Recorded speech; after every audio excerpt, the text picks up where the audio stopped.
Hi everyone, it's Jasmine, and in today's video we are going to be talking about arthritis and learning all about the disease and how to enhance our quality of life while living with the disease. So thank you for watching and I hope you enjoy. So for a brief overview of what arthritis is a joint disorder that involves inflammation and pain in one or more joints in the body. And there are over 100 different types of arthritis.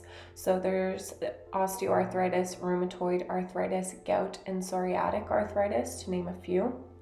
And arthritis has also been noted to contribute to reduced quality of life worldwide. It's because it's a condition with far-reaching individual and societal impacts, and it requires increased awareness and management strategies. So when we look at the different types of arthritis, we have osteoarthritis, which the common symptoms include joint pain, stiffness, and decreased range of motion. And the distinguishing characteristics of osteoarthritis is the wear and tear of cartilage, which commonly affects weight-bearing joints like knees, hips, and the spine. Then if we look at rheumatoid arthritis, the common symptoms are joint pain, swelling, stiffness, and fatigue. And the distinguishing characteristics of the autoimmune disorder is that it causes inflammation in the joints and often affects the same joints on both sides of the body. So if you experience in your right wrist, you will likely experience it in your left if you have rheumatoid arthritis. Then we have gout, which is severe joint pain, redness, and swelling is often seen. And the distinguishing characteristics of gout include the buildup of uric acid crystals in the joints, and it often affects the big toe, which is why when you think gout, people often think of feet. Finally, when we look at psoriatic arthritis, the common symptoms again include joint pain, swelling, and stiffness, along with nail changes and skin rashes. Distinguishing characteristics of psoriatic arthritis is that it's an autoimmune disorder that affects joints and skin, and it's often associated with psoriasis, which is where it gets its name. Now, when we look at risk factors and warning signs of arthritis, we start with age because the risk of developing arthritis increases with age.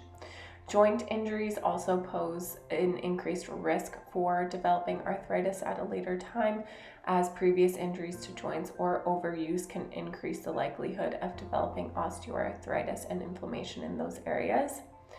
Obesity is another risk factor, so being overweight or obese can put extra stress on weight-bearing joints, which increases the risk of arthritis, particularly in the knees. Genetics is another risk factor, so certain genetic factors can make some people more susceptible to developing certain types of arthritis, such as rheumatoid arthritis.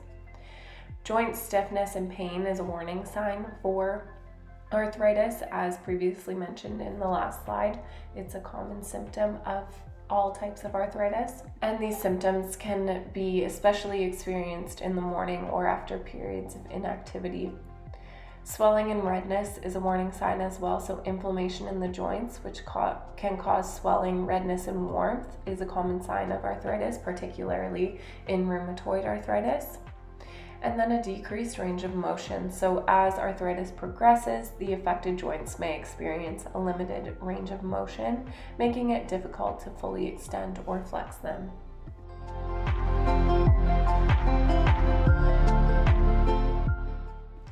When we consider the impact that arthritis can have on daily living, it can significantly impact one's ability to perform daily tasks such as dressing, bathing, and cooking, for examples.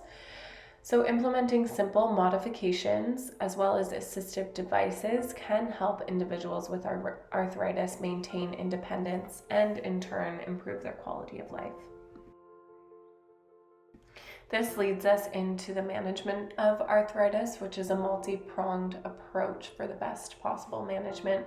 And the management can include medications. So there's various types of medications that are used to manage arthritis, pain, and inflammation, which can include NSAIDs, such as Advil, disease-modifying anti-rheumatic drugs as well, and biologic agents.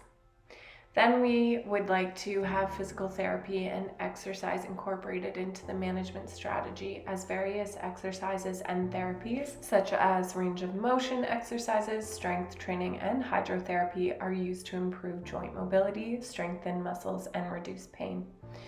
Lifestyle modifications should also be considered, so this may include maintaining a healthy weight, practicing stress management techniques, and making dietary adjustments to reduce inflammation, which will all help to manage arthritis. And then finally, surgical interventions. So there are surgical options that exist for severe cases of arthritis, and these include joint replacement surgeries and arthroscopic procedures.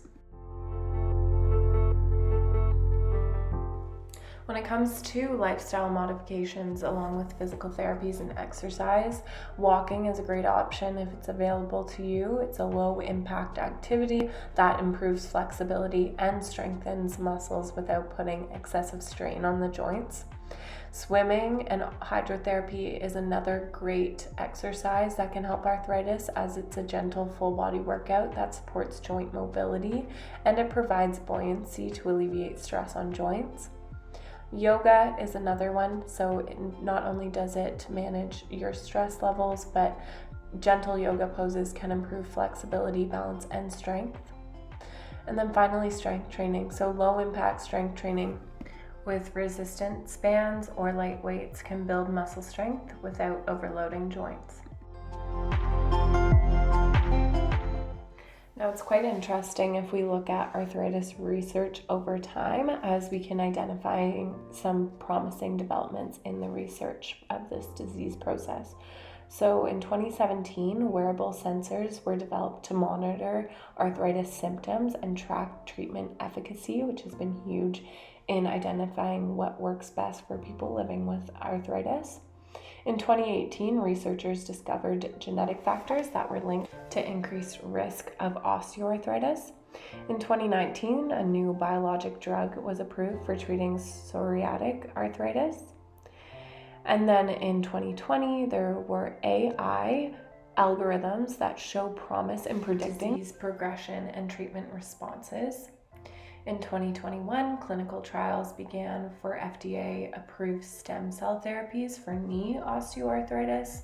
And then in 2022, researchers identified new biomarkers for early diagnosis of rheumatoid arthritis. So these are all within the past quite recent years, and developments in arthritis research just to continue to come up, which is very crucial in helping those live with the disease and to improve their quality of life as well. So to continue these developments, the Arthritis Foundation, which is a leading nonprofit organization, provides support, resources, and advocacy for those living with arthritis. There are also local support groups, so you can join community-based support groups to connect with others that face similar challenges and share coping strategies with one another. There's also online forums and communities of individuals living with arthritis, so you can engage with virtual communities and ask questions and find support from others living with the disease. And then there are educational resources as well, so you can access reliable information, self-management tools, and educational materials to better understand and manage arthritis. But really, overall, seeking support can make a significant difference in coping with the challenges of arthritis. So if yourself or someone you know does have arthritis, please work with them or work with yourself to connect to these resources to improve your quality of life. Thank you.